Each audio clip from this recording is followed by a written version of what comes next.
расценкам на материалы, чем накапливать 20 лет. Извините, дом уже 37 лет. И все это развалится. Деньги те же. Рассказываю. Вы можете перейти на спецсчет, собирать жителей. Можете, например, вы перешли сегодня на спецсчет.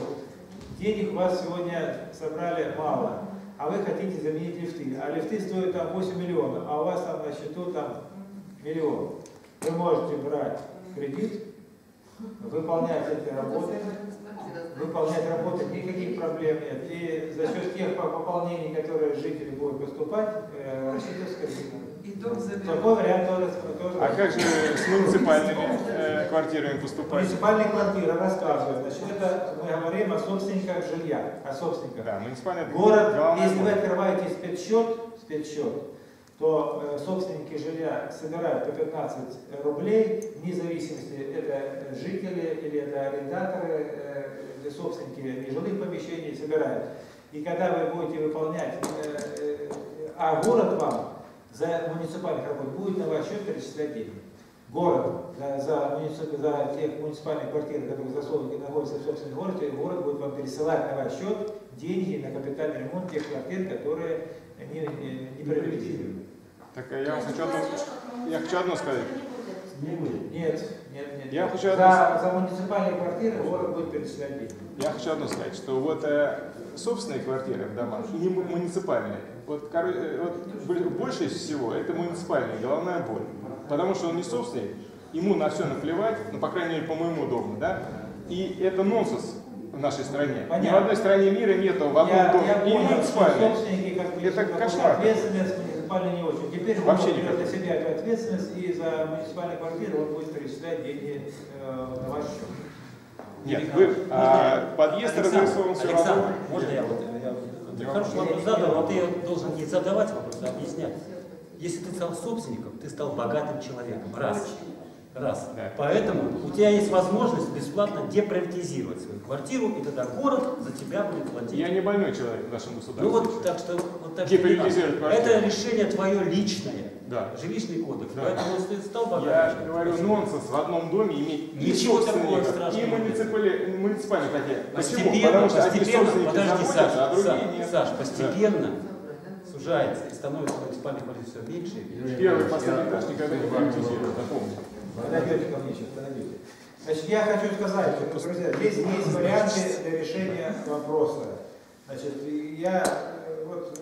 как бы я поступил на вашем месте, Я бы, например, посмотрел, когда мой дом идет капитальный ремонт. Если он мне идет через 15 лет, но за 15 лет много воды утечет, я бы пошел на спецсчет.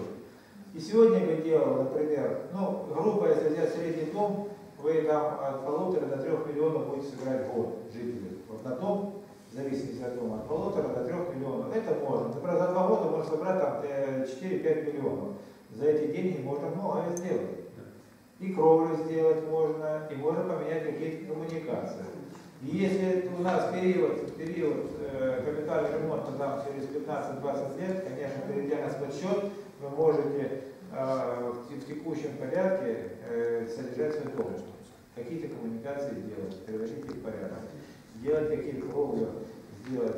Значит, то есть любые работы, которые вы примете сами, которые вы решите сами, надо выполнить. Поэтому тут еще программа, она вот как бы сформирована на сегодняшний день, в нее будет вноситься еще коррективы, потому что, понимаете, всякие могут быть ошибки, внесены сейчас тоже суммы много вырабатывают, там и сейчас рассматривается страхование этих денег, и там проценты, сбор процентов, как разные вопросы, они решаются в отдельном порядке. Но структура финансирования, структура организации работ, она именно такое. По какому принципу дома включали по сроку? По какому принципу? Здесь существует, вы знаете, у нас есть такой орган, надзорный орган за содержание жилищного фонда, это жилищная инспекция. Она осуществляет мониторинг. В этот мониторинг входят все работы, которые выполняются на доме, вне зависимости от дома, муниципального, жилищное, кооператив, ТСЖ.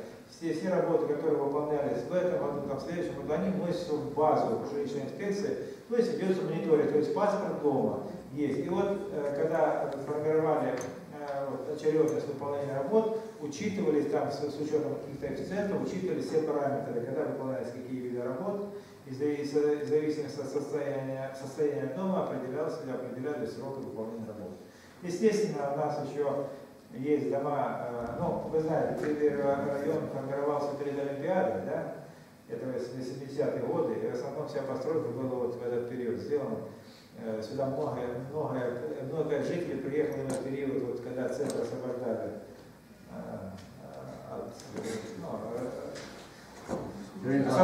центр и переселяли сюда вот, много жителей. Но реальная постройка всех домов это на 70-е годы. Конечно, наши дома не могут попасть сразу в один и тот же период, потому что в зависимости от мониторинга, который проводит жилищная инспекция, на каких-то домах они работы выполняли, на каких-то работах меньше выполняли. В зависимости от этого выстраивалась очередность выполнения работы. Поэтому подумайте, как вы хотели бы поступить. Здесь жители неоднозначно, некоторые жители, вот сейчас спецсчет создадим, управляющая компания деньги получит, убежит, и деньги не убежит она никуда.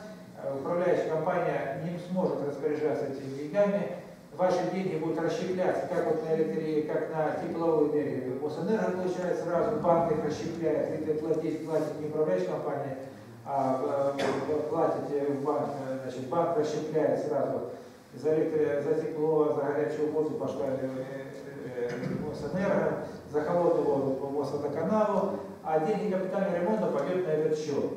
И никто с этого счета, никакая управляющая компания не сможет снять деньги без решения вашего общей программы.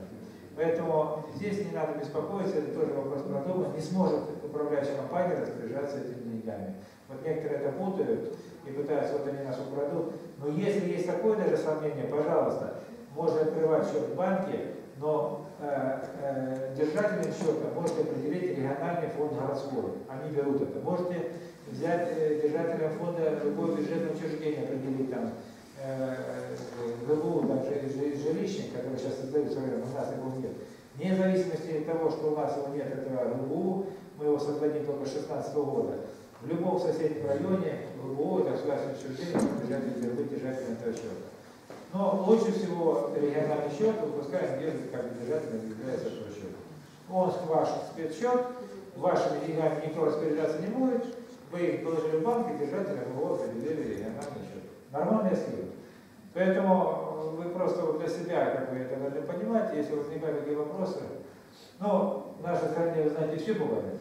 И землетрясения, у нас большая страна, и все, и да, и падение, но я хочу сказать, что региональный счет, он находится в Центробанке. Центробанке. То есть он наиболее защищенный, как бы, счет, потому что Центробанк делает большие деньги, капитальный ремонт, и поручили распоряжаться, как бы, держать деньги на Центробанк. И это самый защищенный банк у нас в России. Я вот хотел по содержанию газона, не только нашего. Сейчас мы с вами поговорим. Сейчас подойдете ко мне, мы сейчас поговорим. Сейчас я по общим вопросам.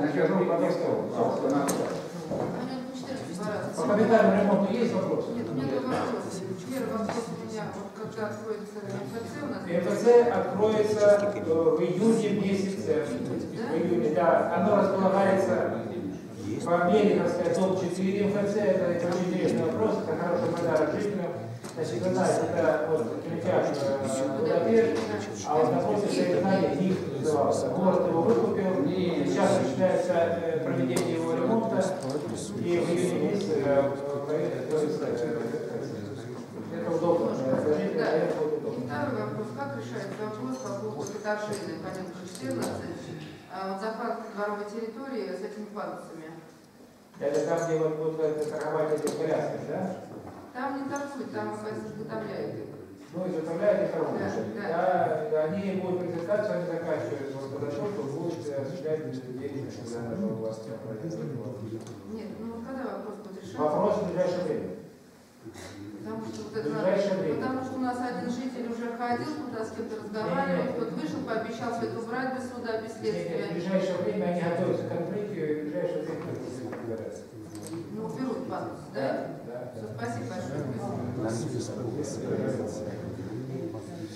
Алекс, какой у вас? Каменка 14, 6 подъезд. Да, захват дворовой территории. Вот тот последний вопрос.